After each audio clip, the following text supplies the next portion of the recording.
पर चर्चा कर रहे हैं, चिंतन मनन कर रहे हैं।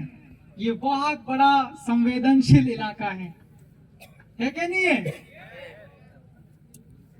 आप मेरी बात में छाट के नहीं बोलूंगा, 2-5 मिनट ज्यादा नहीं बोलूंगा, मगर ध्यान से सुन रहे कि नहीं सुन रहे? हमारा फोकस आप पर। दिल्ली का नाम सुना है कि नहीं? दिल्ली देश की राजधानी है, बड़े बड़े नेता लोग रहते हैं, बड़े लोग रहते हैं। बंबई का नाम सुना है? बंबई है व्यापार करने वाले लोगों की जगह। व्यापार करने वाले आदमी को कहते हैं वल्लभी जी व्यापारी। और व्यापारी किसका? सामान का, अलग अलग टाइप का, कोई मोबाइल है, कपड़ा है, आपका ढोल, कुछ भी सामान हो सकता है, टेंट हाउस का उत्पादन करो। अब मुंबई से दिल्ली का इन्होंने बहुत बड़ा रोड बना दिया, इसको कहते हैं एक्सप्रेस वे। एक्सप्रेस मतलब बहुत बड़े बड़े लोग निकलेंगे, मामूली आदमी निकल नहीं सकता। दिल्ली का व्यापारी अपने सामान को बेचने, मुंबई का व्यापारी अपने सामान को बेचने के लिए दिल्ली ले जाएगा, या दिल्ली में कोई आदमी अपने सामान को बेचने के लिए मुंबई ले जाएगा। अब आप सब लोग 2-5 सेकंड के लिए चिंतन करो, कुछ चिंतन शिविर है, चिंतन करो कि सामान दिल्ली से मुंबई जाएगा और मुंबई से सामान दिल्ली जाएगा, तो सामान बनेगा कहां से? बनेगा कहां से?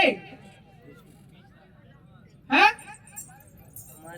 ये बड़े बड़े लोग सोच रहे हैं कि 8 लेन जो एक्सप्रेस वे है वो ग्वालियर से बहुत ज्यादा दूर नहीं है। मेघनगर, थांदला आपके इधर का भी आ गया, गुजरात का।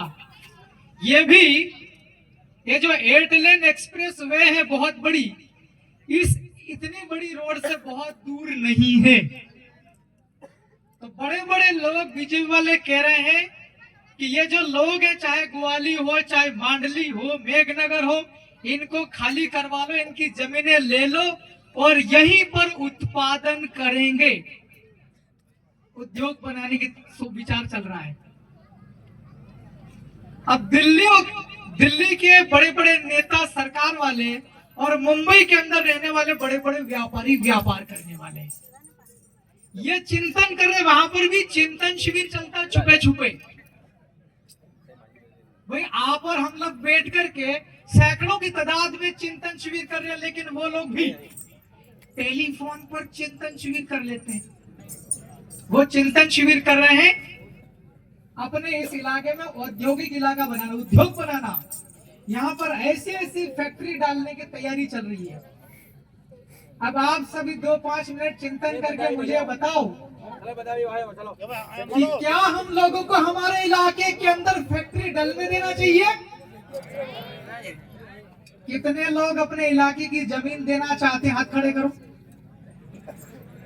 नहीं, इधर आपको देनी है जमीन, कारण हिकाड़ी देनी में जो है, समझा नहीं होगा, हो सकता मेरी बात।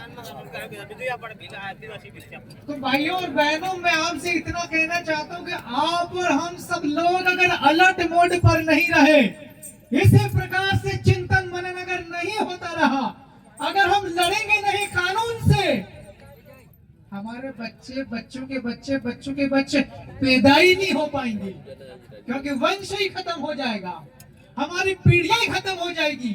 तो और आगे वाली पीढ़ियां, पीढ़ियों की पीढ़ियां, पीढ़ियों की पीढ़ियां पैदा ही नहीं हो पाएगी। अगर हमारा डीएनए जिंदा रखना हो, इस मुल्क के मूल बीज का डीएनए अगर जिंदा रखना हो, इसी प्रकार से आप सबको इकट्ठा होकर के लड़ते रहना पड़ेगा।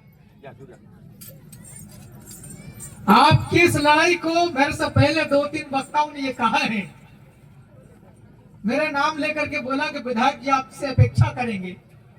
अब जब मैं भी यहाँ पर आया हूँ, आप सब लोग अपेक्षा भी कर रहे हो। अभी 1 महीने के बाद में विधानसभा लगेगी, उसके अंदर अभी से मूछें बड़ी कर रहा हूँ आपकी दुआओं की वजह से।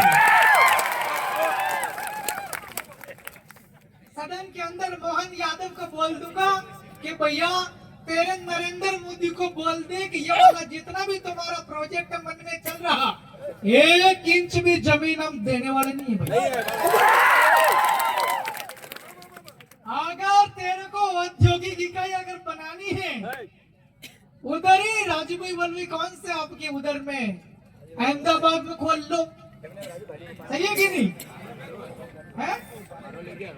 हाँ भाई, इनका जो इलाका वहीं पे खोल ले, व्यापारी जो है जिसको व्यापार करना, तेरा पट्टा कौन सी जमीन का सर्वे नंबर वहीं पे खोल ले फैक्ट्री, सही है कि नहीं है? क्या हो गया? भगदड़ नहीं मचना चाहिए।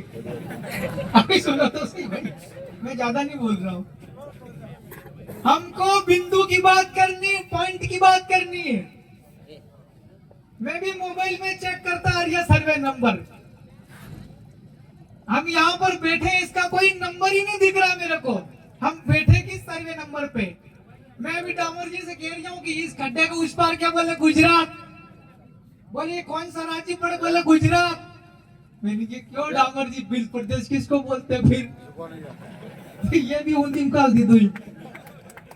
हमको क्या करना, कोई गुजरात मध्य प्रदेश नहीं भाई, बिल प्रदेश है।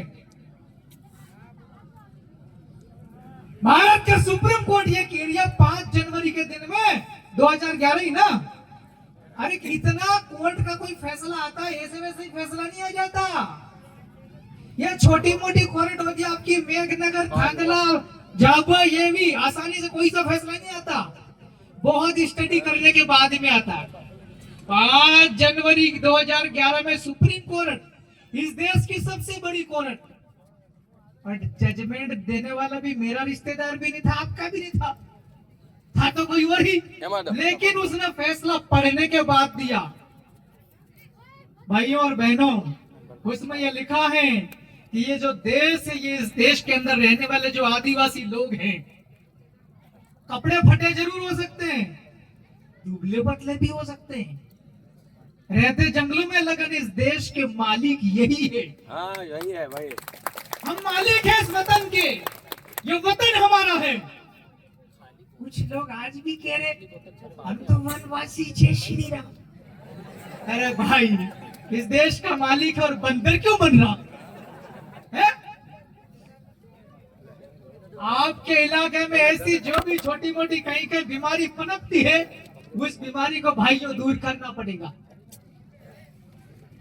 मेरे को बहुत तकलीफ होती है, रतलाम जिले के सैलाना बाजना मेरी विधानसभा क्षेत्र के लोगों को मैं नमन करता हूँ।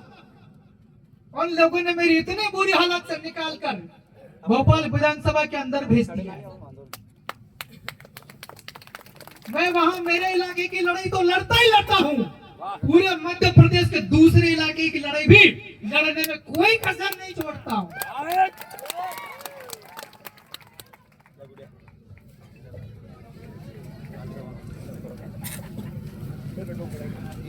मेरे अलावा आदिवासी के सर्टिफिकेट पे 46 लोग और भी हैं।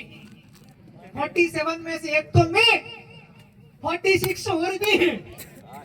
जब मैं बोलता हूँ वहां पे स्पीकर के सामने, भाई नया राज्य बनाने के लिए मैंने लेटर लिखा, उस पर क्या कार्रवाई हुई? 46 लोग विधानसभा के अंदर ऐसे बैठते हैं।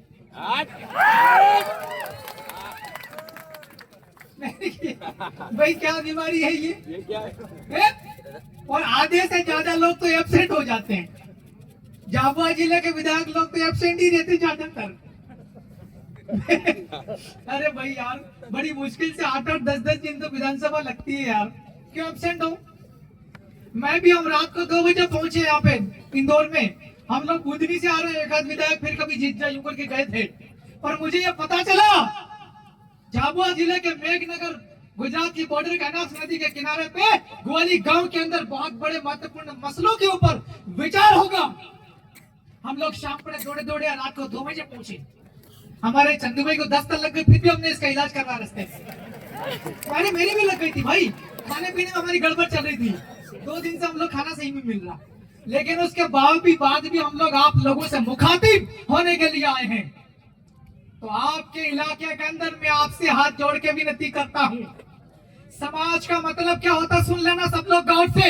समाज, आपके समाज के अंदर अगर मान लो कोई प्रिंसिपल है, उसका काम है पढ़ाना, कोई टीचर है, उसका काम है पढ़ाना, समाज का अंग है वो। आपके समाज के अंदर अगर किसी आदमी ने दुकान लगा रखी, वो आपके समाज का अंग है। अगर आपके समाज के अंदर कोई गायक कलाकार है, मनोरंजन करता, वो भी आपके समाज का हिस्सा है।